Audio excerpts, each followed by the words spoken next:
family, what is up? What's going on? Welcome to the channel. I'm Deborah. This is Purusha Intuitive, and we are looking at the new moon astrology. So welcome.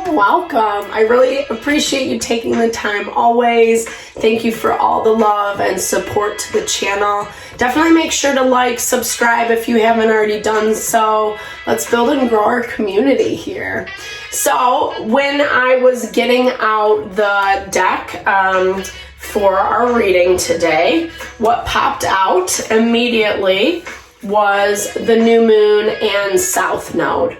So this really talks about how, especially with this new moon, it was so on point. I just love how the cards never lie. They just are these constant confirmations of what's going on in the world around us. New moons are about planting seeds, setting intention. It's a great time to get really clear on what we want to manifest and what we want to bring in. This new moon is in Gemini. It is June 18th at 12:34. Hold on. Let me check my timing. 12:36, my bad, a.m. So it's going to be Eastern Standard Time. Sorry, I should clarify. Depending on where you're located in the world will obviously dictate what time the new moon happens for you specifically. But new moon in Gemini really talks about this is a great time to communicate, explore new opportunities, new people, places, things, especially as it relates to our day-to-day activities. And when we do that, we open up opportunities to change, to grow, to evolve, to manifest in what we desire, the life we want to live, etc. The thing about that, right, is, and this is specific for this new moon, is that we have to be really aware of where we're putting our time, our place, our energy, who we're giving that to, what situations, etc. Because that's going to very greatly dictate the results that we get, right? So the South Node is connected to our karma. It's what we bring into this world. It's the habits, the patternings that we have to really be aware of, to learn through, to grow and evolve. It's gifts and lessons. I really just love that confirmation that, even when life is not easy, there's always something of value to be taken from it. Whether it's a learning experience, whether it's seeing something a little bit more clearly, etc. And then if you come into that thing again in the future, your wisdom, hopefully, will be able to help you make different choices. So this is all really relevant. I'm not just trying to get on a little soapbox over here, but it is super relevant to this new moon because one of the heaviest components is it's square to Neptune. Neptune is our, I kind of connect it with our spiritual center. It's the sixth sense, the gut instincts, feelings, emotions. And it can also be connected to illusions as well. The fantasies that we buy into that really aren't grounded in reality. So with the new moon being square to this, it obviously creates tension and resistance. We might end up buying into something that we just shouldn't. We let someone sell us on something. The heaviest planetary influence in this new moon is Mercury, and Mercury deals with our communication. Obviously, Mercury retrograde, we're all very well aware of that. So communication, technology, the way that we interact with our surroundings, etc. It's also the duality in our environment. Mercury rules Gemini. So it's that those energies are maximized in this new moon. Again, that's the value of taking the assessment of your life, what's going on, what's working right now, and what is not. And what's not working, you have to do that deeper layer of why isn't it working? Is it me? Is it something I'm doing, a way I'm showing up? Or am I just believing that this person or situation is too good to be true or not really who they say they are? It's hard to be honest with ourselves in that way, right? Because it causes us or forces us to take responsibility. Yay. Now, excuse me, I'm just getting over a cold. I'm trying to power through the videos, but I apologize. I'm a little hoarse, I should say. So yeah, you know, it's not easy. It's not easy to be honest with ourselves. It's not easy to acknowledge what it is, to kind of remove ourselves from the fantasy of what we wanted it to be and actually say, this is what it is. But when we do, honestly, there's so much empowerment that comes from that, because it gives us honesty. It gives us clarity to say, you know what? This doesn't work for me. I need to find something else. And Gemini season, super active, super mobile. It's air energy, on the go. Great time to be making those connections with new people, places, and things around you. What else do I want to say? It's a great time to use that mental energy. It's not about, like, yes, listen to your gut instincts. That's your first feeling, right? But also be very rational in that. Usually those things, they will coincide. Sometimes the illusions can represent or play as though they are our gut instincts. But usually we can tell the difference, you know. The illusions keep us in fear, limitation, low vibey energy, etc. So we really have to make sure, again, that we're not buying into what someone's saying or tricking ourselves into believing something is different. It's more the practical question of, is this working for me or not?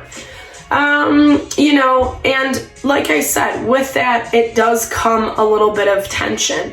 Venus and Mars are in Leo right now, and they are conjunct, meaning they're on top of each other.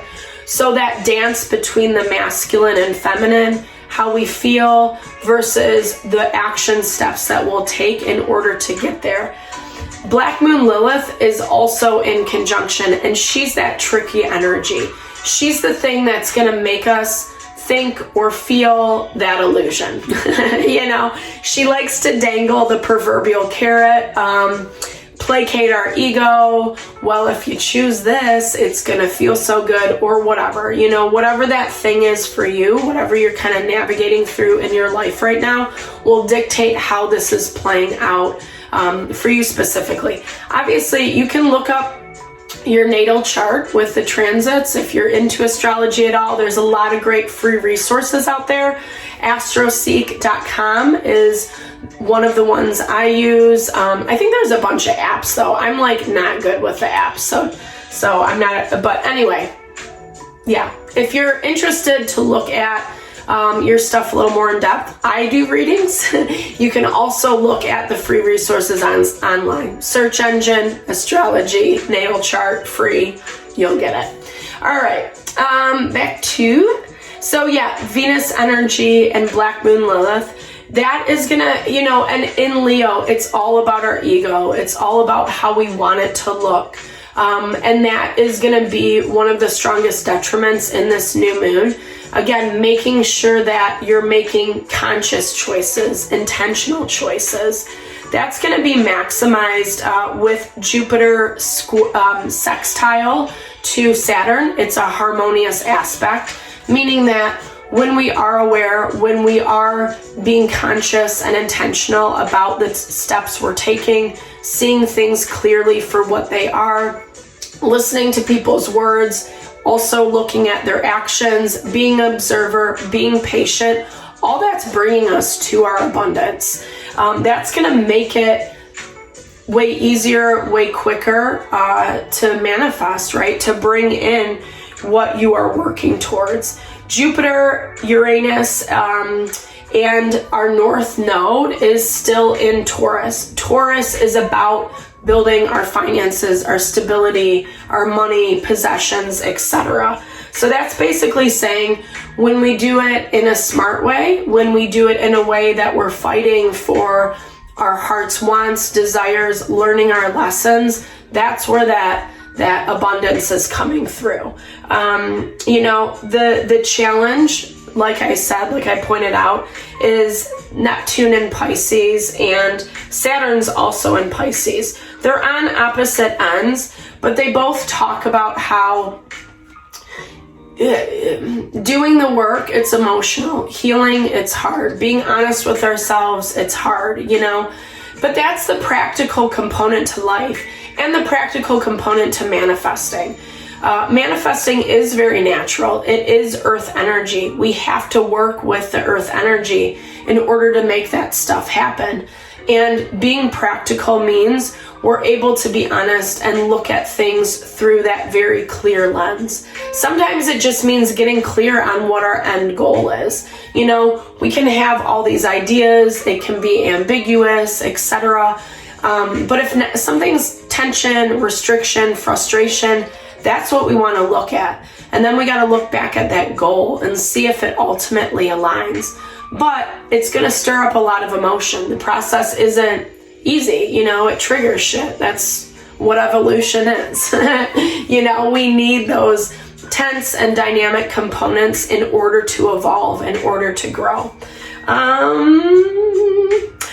And when we do, this will be my final little component, and then I'll pull a few cards. When we do the fortune point and our ascension, it's in conjunction. So that means that our fortune is going to come when we let that light of ours shine.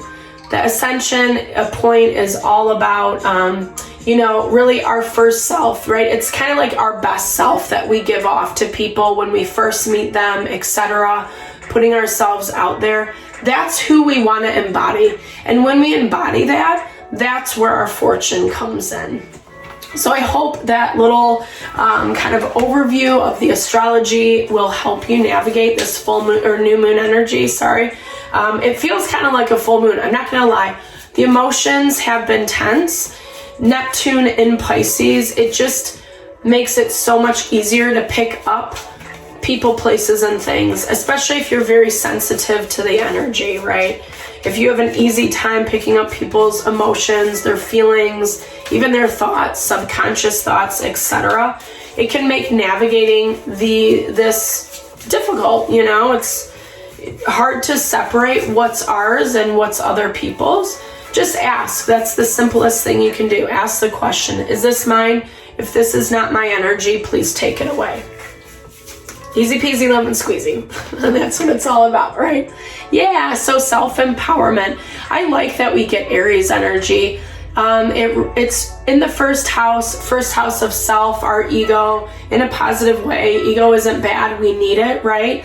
Letting that light shine. It's also where the ascension point is. So just confirming what I was just saying, that value of really needing to let our best sense of self come forward, you know.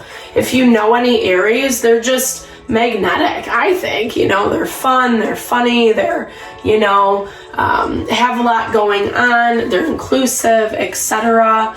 And that's what we need to embody, however that manifests for us. We don't have to be front and center on stage in the middle of a crowd making everyone laugh. It's not about that. It's just about what resonates for you, right? And who you are, and not being afraid to bring that, you know, to this world. That is where we find this beautiful harmony, flow, balance, fluidity in life. Conjunction point. Conjunction is maximizing energies. It's unity. It's individualization. It's our inner self. And it's also how we connect to that. So the more we empower ourselves, the stronger we become. But we need to take care of ourselves. Sixth house of health and wellness. This to me is a lot of, you know, really just maintaining the routine, self-love, self-care practices on the day-to-day. That actually has been a common theme, I feel, for the past couple weeks specifically. Collectively, tapping into that Virgo energy. We get Mercury with that as well. If you remember at the beginning of this video, Mercury is a strong factor in this new moon. So again, using the tools, knowledge that we have to find more balance, more harmony in our life, you know, because opposite ends of the spectrum. So it's what we want, who we are, how we're going to shine forth, versus what we feel, what we intuit, how we show up in the world. Pisces is the embodiment of Neptune in Pisces, obviously, you know. So really kind of taking that into account, that we have to learn how to balance both ends of the spectrum in order to be happy, in order to have that fulfillment, in order to really bring into being what we desire this life to live. So I hope this helped, guys. This is a really powerful new moon. A lot's happening underneath the surface. Don't be afraid of that. Empower yourself through this energy.